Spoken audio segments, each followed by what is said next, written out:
Magandang umaga sa inyong lahat. Ako si Binibining Jaya G. Puchina, teacher applicant. Ang aking tatalakay ngayon ay tungkol sa iba't ibang uri ng pangungusap ayon sa gamit nito.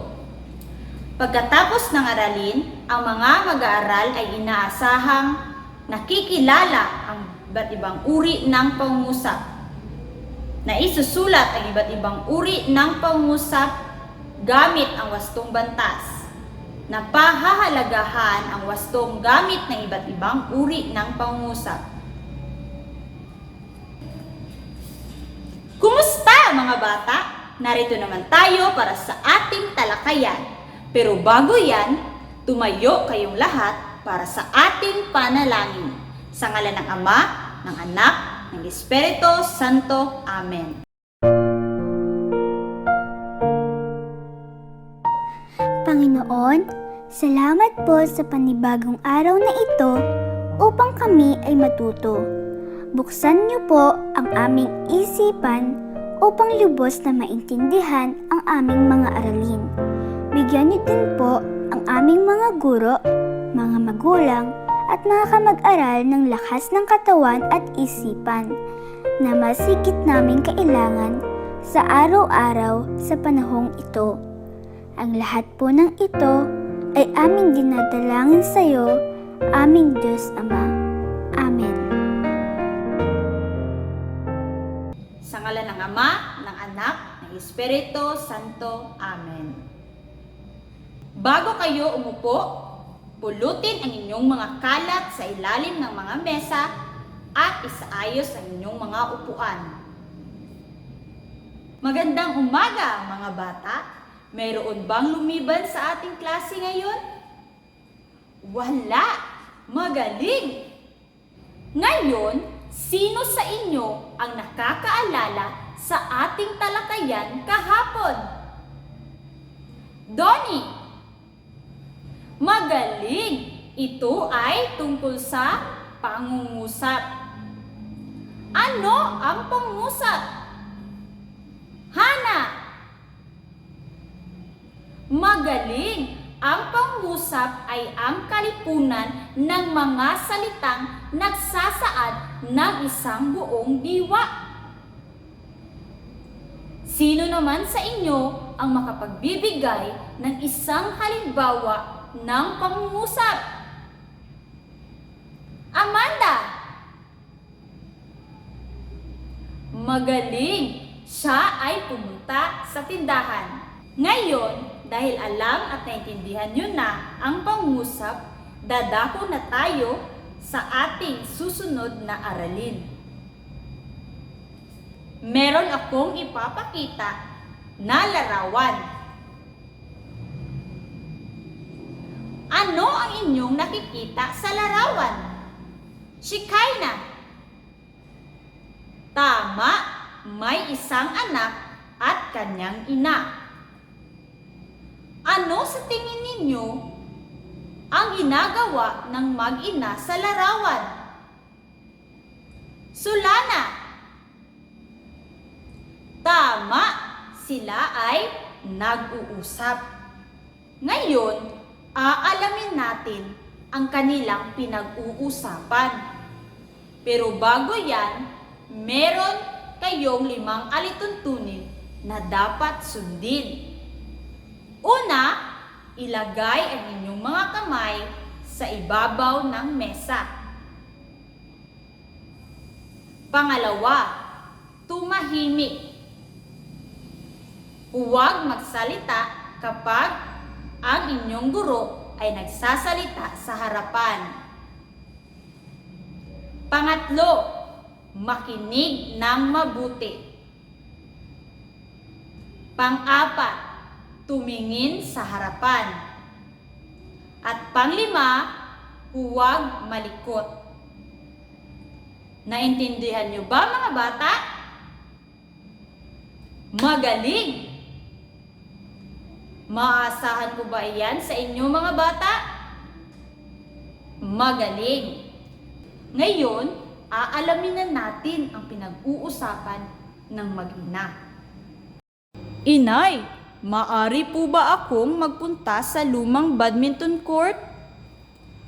Sige anak, kaya lamang huwag mong pabayaang matuyo ang pawis mo.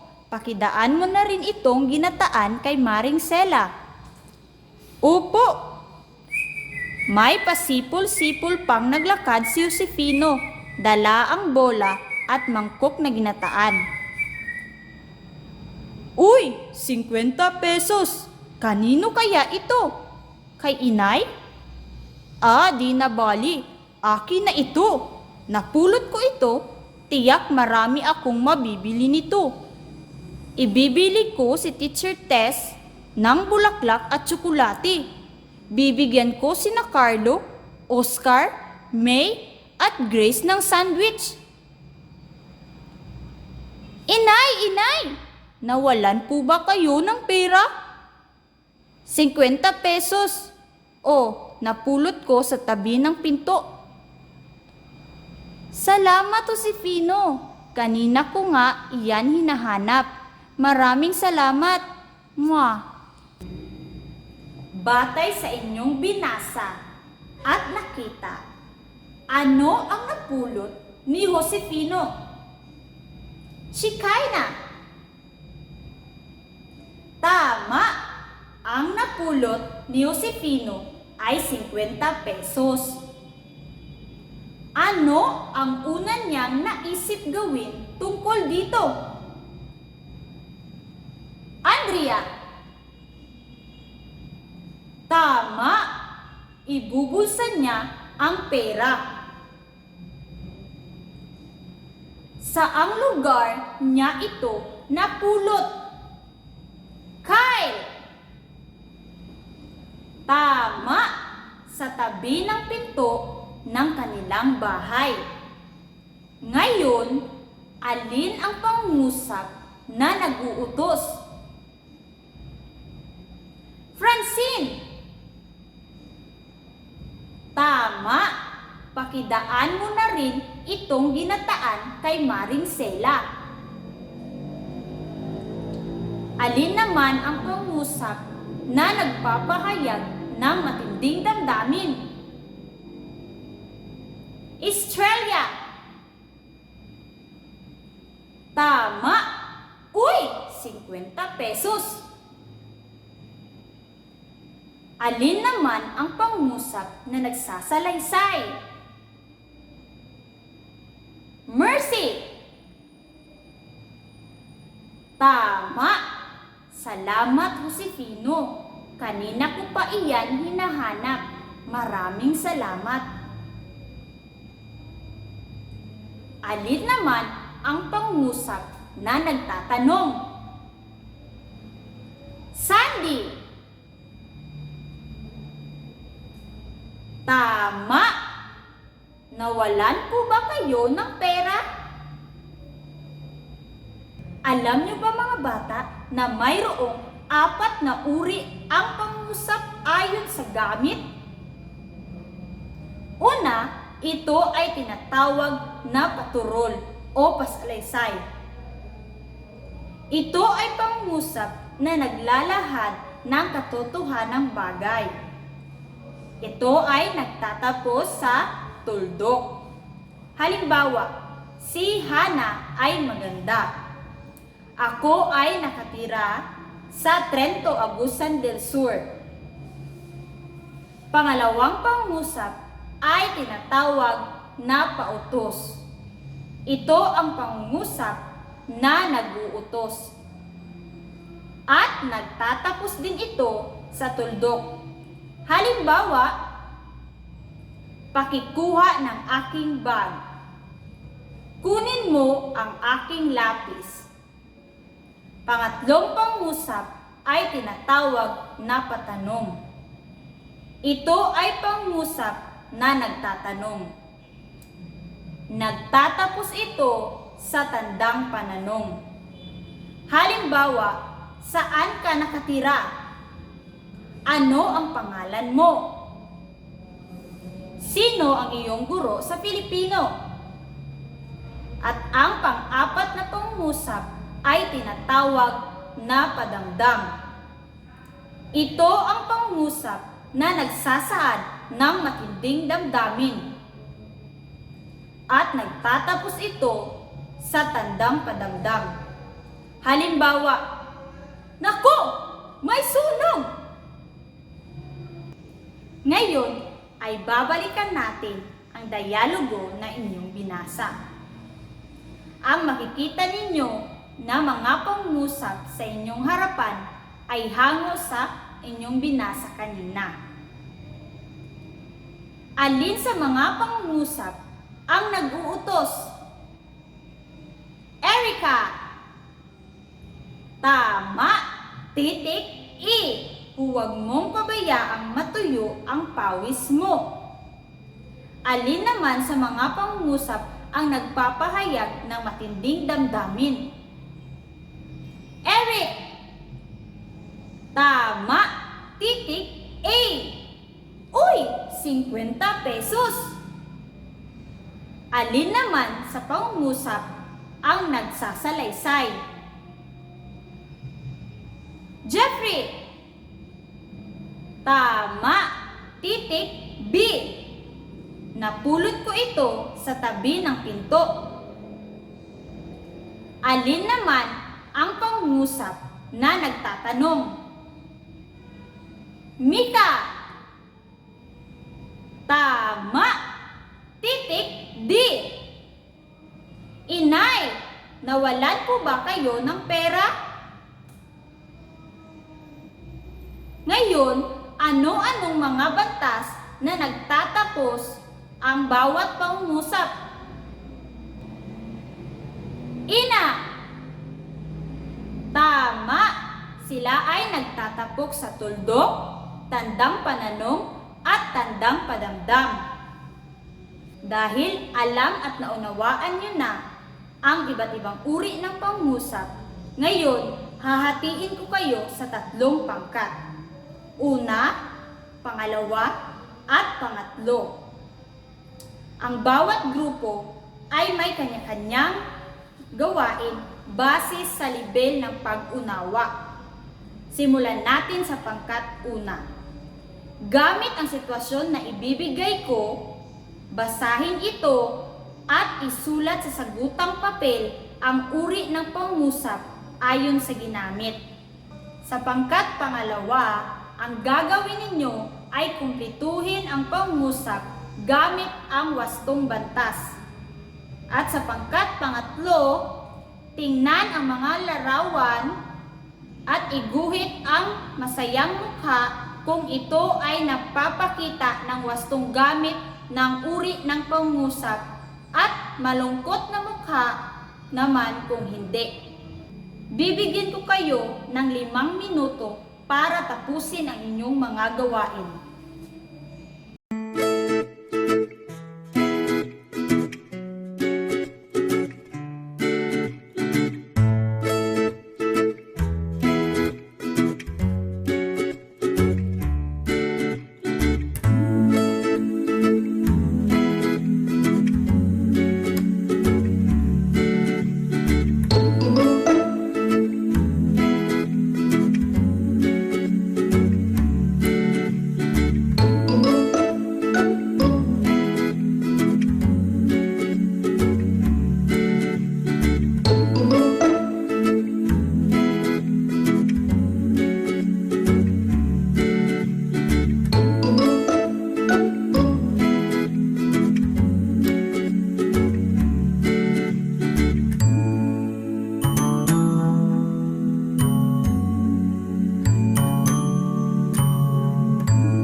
natin kung tama ang inyong mga sagot. Napakagaling! Tama ang lahat ng inyong sinagot. Mga bata, ano nga ulit ang 4 na uri ng pangusap? Jasmine! Tama! Ang 4 na uri ng pangusap ay pasalaysay, patanong, pautos, at padamdam.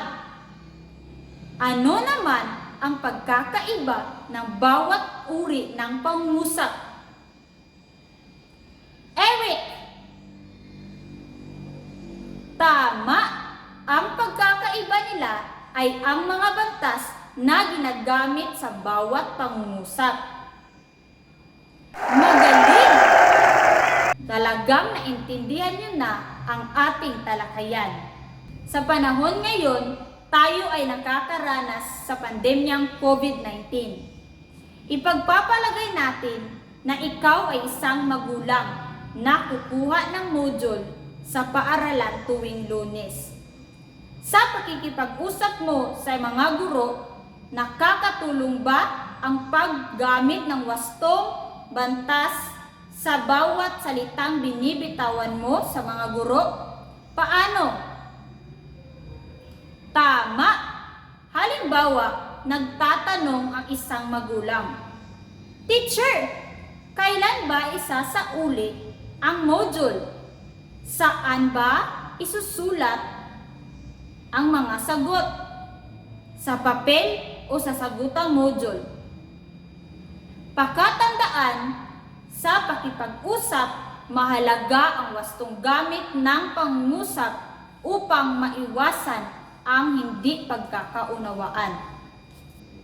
Ngayon, dahil naintindihan nyo na ang ating talakayan, kumuha ng isang pirasong papel at bumuo ng maikling usapan tungkol sa clean and green na makikita mo sa inyong sariling panahanan upang maging ligtas sa pandemyang COVID-19. Gamitin ang iba't ibang uri ng pangungusap. Narito ang rubrics para sa gawain ito. Bibigyan ko lamang kayo ng 10 minuto para tapusin ang inyong gawain. Naintindihan ba mga bata? Magaling!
Tapos na ba mga bata? Magaling! Clarice, kolektahin mo ang papel ng iyong mga kaklase at ipasa mo sa akin. Para sa inyong takdang aralin, sumulat ng tig-3 pangusap ng pasalaysay, patanong, pautos, at padamdam. Naintindihan niyo ba mga bata? Magaling! Ako ang inyong guro sa Filipino 6, Binibining Jaya G. Pruchina. Paalam!